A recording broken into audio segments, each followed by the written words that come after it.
한국 도박문제관리센터. 저희가 라이브 중에도 한번 말씀드린 적이 있었잖아요. 도박 중독으로 힘들어하는 당사자, 그리고 도박 중독이 되면 이제 주변 분들도 굉장히 많이 힘들어하죠. 거의 뭐 폐가망신하죠. 그렇죠. 네. 그렇기 때문에 이 가족분들을 위한, 당사자와 가족분들을 위한 공공기관이라고 보시면 되겠는데, 심리 상담해드리고요. 그 다음에 당연히 이제 도박하면 이제 문제가 금전적으로 생기잖아. 재정 법률 상담까지 같이 도와 주신다고 합니다. 세 가지 장점이 있습니다. 하나는 8만 명이 이미 도움을 받고 있는 검증된 기관이다. 네. 그게 굉장히 중요합니다. 2013년부터 2021년 8만 명이 넘어요. 여러 8만 명이 넘는 이 어떤 그 데이터베이스가 잡혀 있기 때문에 검증된 기관이라고 생각하시면 될 것 같고, 두 번째, 철저하게 비밀 보장을 하면서 이 불법 도박 사실 이야기하셔도 잡혀가지 않는다. 상담사가 오히려 그거를 신고를 하게 되면 처벌을 받게 그렇죠. 있습니다. 그렇기 때문에 비밀 보장은 확실하다. 네. 세 번째는 전문가들이 있다. 네. 여기 와가지고 그냥 전문가가 아닌 분들이 얘기해 주는 건 큰 도움이 안 돼요. 그러니까 본인도 알고 있거든요. 도박을 했을 때 이게 굉장히 지금 나한테 해가 되는 짓이라는 걸 알고 알죠. 있는데 누군가가 옆에서 상담해주고 그치. 또 어떻게 하면 지금 도박도 중독이라 그러잖아요. 네. 그 중독을 줄일 수 있는 그럼요. 그런 이야기들을 해준다면은 충분히 근절될 수가 있거든요. 멈출 수가 있어요. 그러니까 일단 멈추는 게 중요합니다. 그래, 일단 스탑. 주저하지 말고 24시간입니다. 한국도박문제관리센터 1336으로 1336으로 전화하셔서 24시간 꼭 상담 받으시길 바라겠습니다.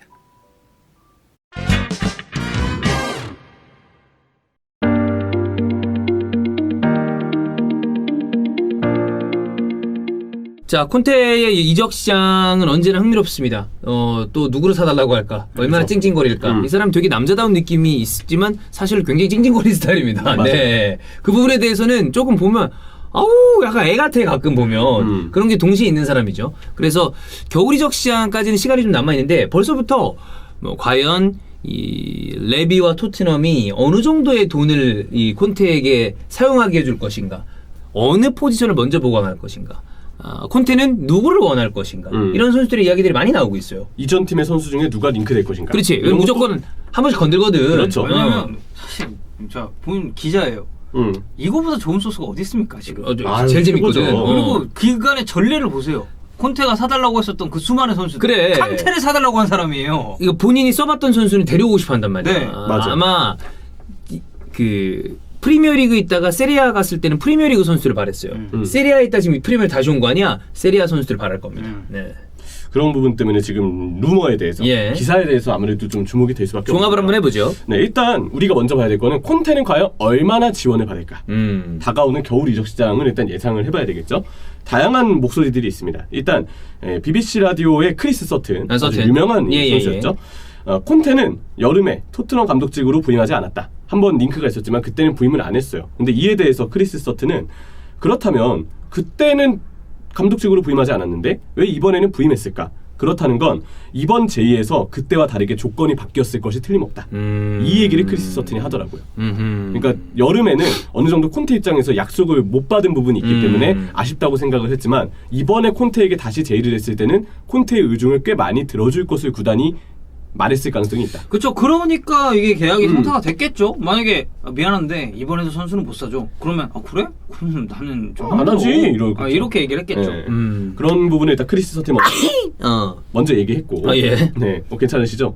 네. 네. 나는 약간 의견이 다릅니다. 그런 거 있어요. 우리가 이제 B2B로 회사 대 회사로 뭐 이렇게 한다고 그랬을 때 항상 이제 많은 좀 돈을 주는 쪽에서 얘기를 하기를 올해는 예상 편성이 끝나서 얘기를 하면서 항상 얘기하죠. 내년에는 뭐 조금 더. 그러니까 어쨌든 그것도 미래에 대한 투자 아니에요. 자 보세요. 콘테는 여태까지 찡찡거렸을 때 어떤 경우였냐면 쭉 다 보죠. 단순히 안 사준다가 아닙니다. 잘 보면 내가 얘기했던 거랑 다르다. 약간 약속받은 거가 다르다의 느낌이 좀 강해. 그렇지. 실제 워딩이 그렇지 않더라도 내가 보기엔 파라티치가 올해는 이미 어느 정도 그게 됐다. 그러니까 겨울에 이 정도까지 하고 내년에 우리가 총알을 준비하겠다. 그러면 뭐 일단 알았어. 뭐 상황도 급하고 파라티치가 와서 얘기하니까 오케이. 나는 여름에 그렇게 됐다가 겨울에 갑자기 뭔가 확 늘어났을 거라고 생각하지 않거든요. 그리고 이제 내년 여름에 우리 한번 크게 돼보자라고 했는데 내년 여름에 가서 레비가 얘기하겠죠. 상황이 바뀌었다.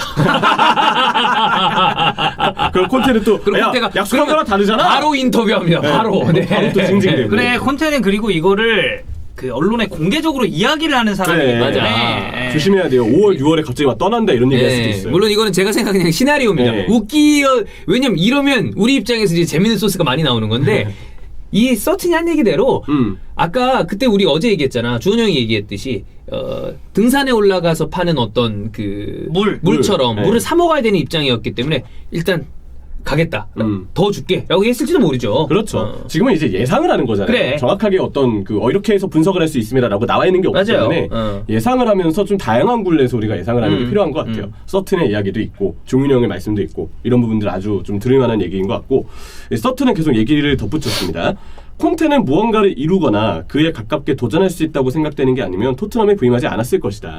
뭐 실제로 그것 때문에 뉴캐슬 감독직을 거절했다는 얘기들이 많죠. 당장 무언가 이루기에는 뉴캐슬의 위치에서 어려우니까. 너무 많은 시간을 기다려야겠다. 맞아. 그렇기 때문에 뉴캐슬은 좀 거절했지 않았나 싶고 그래서 지금 토트넘을 승인한 토트넘의 제의를 받은 이유에 대해서는 크리스 서튼이 이렇게 분석을 했습니다. 최종적으로 서튼은 콘테는 토트넘을 변화시키고 싶어 할 것이라고 얘기를 하면서 다가오는 겨울 이적 시장에 지원을 받을 것 같다라고 이제 서튼은 예상을 했어요. 더선에서는 어떤 얘기가 나왔냐면 토트넘은 콘테에게 1억 5천만 파운드의 영입 자금을 투자할 것이다. 1억 5천만 파운드면은 준척급 3명 정도 생각하면 되거든요. 네. 아니면 초 에이스급이라면 1명 반. 요 정도지. 이렇게 일단 얘기를 했고 반대로 맨로는 겨울부터 콘테가 많은 돈을 쓸 수는 없을 것 같다. 현재 토트넘은 선수를 팔아 현금을 마련하는 것이 우선이기 때문이다. 개인적으로 이쪽에 좀 더. 네. 1,500억은 좀 너무 바로 쓸 1억 5천만이면 1,500억이 넘어요? 이러면 2천억이야. 2천억이지. 나는 네. 이거보다는 맨로 쪽이 좀 더 맞지 않을까. 근데 맨로가 사실 토트넘이랑 또 공신력 있는 쪽은 아니야. 맨날 이제 첼시가 아무래도 더 적인데 근데 내 느낌은 이쪽이 더 맞지 않을까 싶거든. 그리고 저는 맨로의 얘기가 결국은 맞을 가능성이 좀 높다고 보이는 게 이 얘기가 1억 5천만 파운드까지는 좀 무리야 라는 입장에서도 맨로가 트위터를 남겼을 가능성이 있거든요. 그래서 이 금액 더선에서 나온 금액이 좀 너무 천문학적인 금액이니까 그치 그러니까 이거지 금액은 지원을 할 거야. 근데 이거까지는 아닐 수 있어. 5천만은 내가 봤을 때 아니야. 네. 이런 느낌이죠. 내 그런 개인적으로 한 명은 너가 원하는 선수로 보강해 한다. 쪽 아니었을까? 네. 한 명 정도는 원하는 선수. 현실적으로는 비용이 조금 덜 드는 FA 선수도 계속 노릴 것 같아요. 그래야 이제 그 선수에게 주급을 조금 투자하는 방향으로 그렇지. 뭐 콘테에게 계약금이나 지원해주고. 이런 것만 조금 하면 되니까. 그죠. 그렇게 해서 비용을 좀 줄이려는 계획을 세우지 않을까. 왜냐면 1억 5천만 파운드는 당장 너무 세긴 하거든요. 그렇지. 어느 구단에게나 부담이 될 만한. 근데 만약 그런다고 하면 콘테 입장에서는 수락할 만하지. 그렇죠. 네. 그래서 이렇게 예상은 좀 여러 굴레에서 나왔다는 거를 볼 수가 있고요.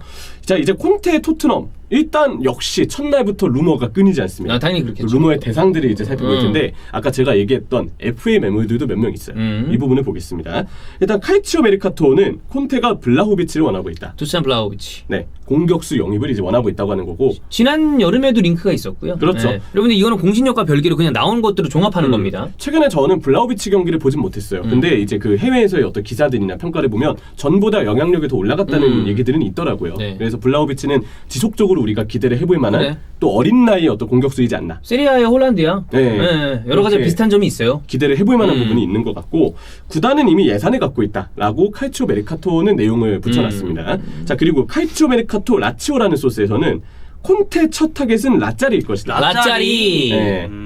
라짜리는 현재 주전에서 밀려 있고 콘테가 겨울부터 영입을 타진할 수 있다. 아하. 이렇게 얘기를 하기도 했고요. 뭐 이쪽은 상황상으로 봤을 때 조금 현실. 뭐 그럴 수도 있지 않을까. 좀 보탬이 많이 될 것 같아요. 지금 토트넘의 스쿼드를 보더라도. 자, 추가적으로 이 또 다른 보도입니다. 메트로에서는 토트넘은 밀란의 미드필드 캐시의 영입에 근접해 있다. 캐시가 지금 밀란이랑 재계약이 안 될 가능성이 꽤 있기 때문에 네.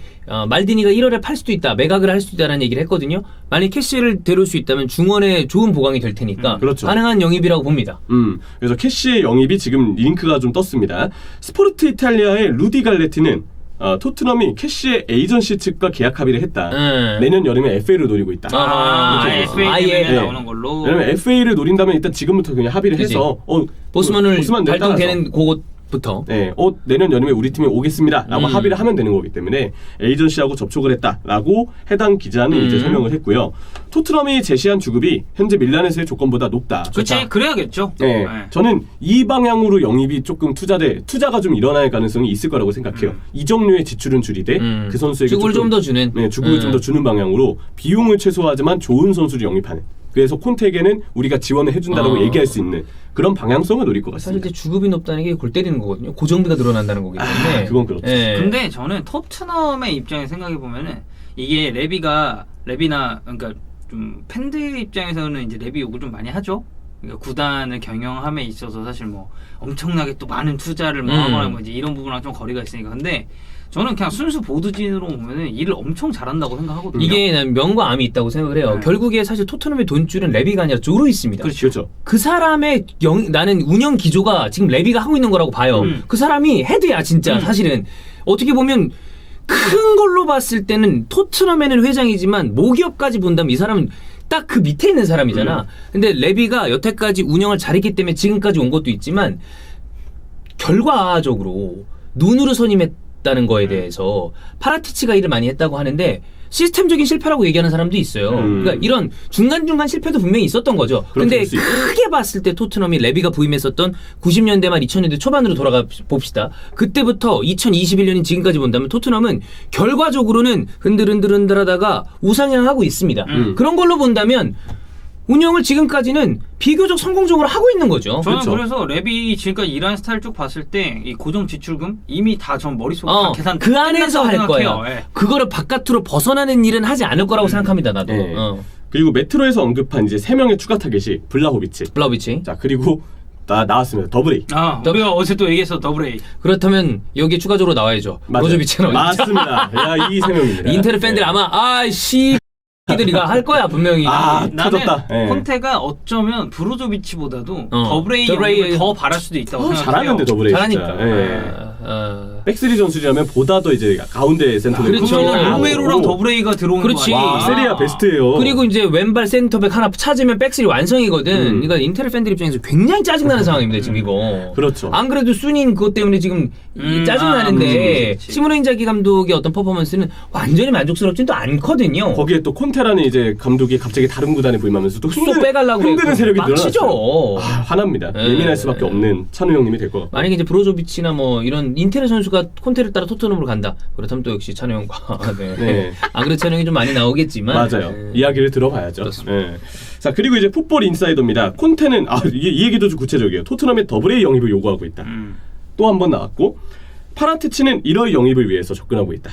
바로 겨울부터 지금 더블 A를 데려오려고 작정한 느낌도 있습니다. 움직임이 있긴 있을 거야. 네. 바로 있을 거라고 봐요. 더블 A 진짜 인텔 입장에서 너무 지켜야 될 자원인데. 좀 알짜죠. 진짜 좋은 선수. 그러니까 막 그러니까요. 우리가 흔히 인터밀란의 수비수 대표 하면 슈크리니 슈크리는 얘기를 하지만 이 요즘에는 뭐 바스토니. 네. 마스터니 잘하죠. 근데 이제 알짜로 따질 때 그럼요. 진짜 좋은 선수. 근데 인테르 입장에서는 굉장히 짜증이 나는 상황. 토트넘은 꼭 데려오고 싶은 상황. 그 중간에 콘테가 있습니다. 그렇죠. 돈은 어떻게 될지 모르겠지만 수닝 상황이 좀 그래서. 여튼 이거 아마 겨울이 적성되면 이 얘기 되게 많이 나올 거예요. 왜? 콘테니까. 콘테니까. 그렇지. 네. 토트넘이 제일 이슈 많이 먹고 핫하게 될 거예요. 그다음 뉴캐슬. 그렇죠. 뉴캐슬 뉴캐슬도 그러니까. 궁금합니다. 네.